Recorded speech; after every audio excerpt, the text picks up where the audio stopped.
झारखंड विधानसभा चुनाव का घमासान जारी है। बीजेपी अवैध घुसपैठ के मुद्दे पर इंडी गठबंधन की दो प्रमुख सहयोगी दलों यानी जेएमएम और कांग्रेस को लगातार घेर रही है, जिस पर विधानसभा चुनाव के बीजेपी प्रभारी शिवराज सिंह ने कहा कि झारखंड की पवित्र धरती संकट में है। बांग्लादेशी घुसपैठिए आदिवासियों की जमीन पर कब्जा कर रहे हैं। उन्होंने कांग्रेस प्रभारी गुलाम अहमद मीर के बयान पर भी पलटवार किया। शिवराज सिंह चौहान जी ने कहा कि महागठबंधन की सरकार में घुसपैठिए को 450 रुपए का सिलेंडर मिलेगा। कांग्रेस प्रभारी के बयान से स्पष्ट है कि घुसपैठिए महागठबंधन के वोटर हैं। उन्होंने वोट के लिए बयान दिया है। शिवराज सिंह चौहान ने महागठबंधन के खतरनाक मंसूबे से मतदाताओं को आगाह भी किया। उन्होंने झारखंड की विशेष शाखा का उपायुक्त पुलिस अधीक्षक के नाम सर्कुलर दिखाते हुए कहा कि घुसपैठियों को मदरसों में पनाह दी जा रही है। चलिए खबर आपने जानी, इसका पक्ष जानिए लावनी से।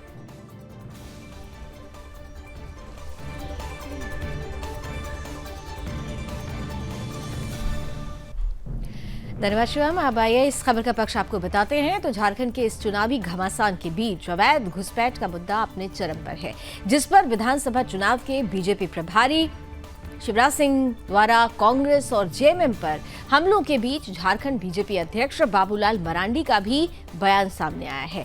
इसमें उन्होंने शिवराज सिंह चौहान की बातों का समर्थन किया है और कहा है कि घुसपैठ झारखंड के प्रमुख मुद्दों में से एक विषय है।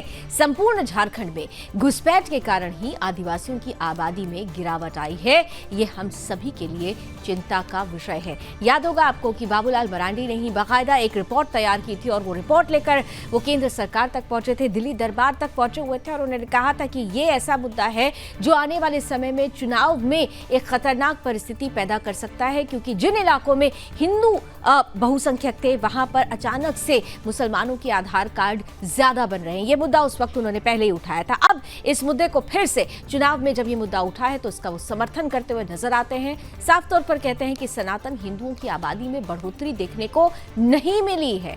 कुल मिलाकर 60 सालों में 3% की बढ़ोतरी हुई है। बांग्लादेश से सटा हुआ है। लोग बांग्लादेश से बंगाल आते हैं और फिर झारखंड चले आते हैं। अब पानी सर से ऊपर जा रहा है। तो घुसपैठ का मुद्दा चुनावी दौर में पूरी तरीके से चरम पर है। इस खबर का पक्ष आपने मुझसे जान लिया है। अब आइए इस खबर का विपक्ष क्या कहता है, बताएंगे आपको मेरी सहयोगी निम्मी। घुसपैठ एक प्रमुख मुद्दों में से एक मुद्दा है, क्योंकि जिस प्रकार से झारखंड में खास करके घुसपैठ के कारण आदिवासियों की आबादी में जो गिरावट आई, संपूर्ण झारखंड में 1951 और 2011 के बीच में 10% की कमी है। अगर संथाल परगना को हम देखते हैं तो अलग से एक प्रमंडल को, तो वहां पर 16% की गिरावट आई। तो हम सबके लिए चिंता का विषय है और इसलिए हमने कहा कि भाई अच्छा, दूसरी तरफ कोई सनातन हिंदुओं की आबादी भी बढ़ी नहीं। संपूर्ण झारखंड में तो उनकी आबादी माइनस में है। अगर संथाल परगना को उनकी आबादी कहेंगे तो उस समय 46 थी, आज शायद 49, यानी कुल मिलाकर के 60 वर्षों में 3% की बढ़ोतरी, उसको वृद्धि नहीं कहा जा सकता। तो कुल मिलाकर के इसका अर्थ यह होता है कि ऑर्गेनिक तरीके से इतनी आबादी किसी के भी नहीं बढ़ सकता। इसका मतलब यह है कि बंगाल बांग्लादेश से सटा हुआ है, बांग्लादेश से बंगाल लोग आते हैं, बंगाल से फिर झारखंड का संथाल परगना उस सीमा सटा हुआ है, तो वहां से फिर इधर प्रवेश करते हैं, घुसपैठ करते हैं और फिर उनकी आबादी धीरे धीरे बढ़ती चली गई। अब सर से पानी ऊपर जा रहा है।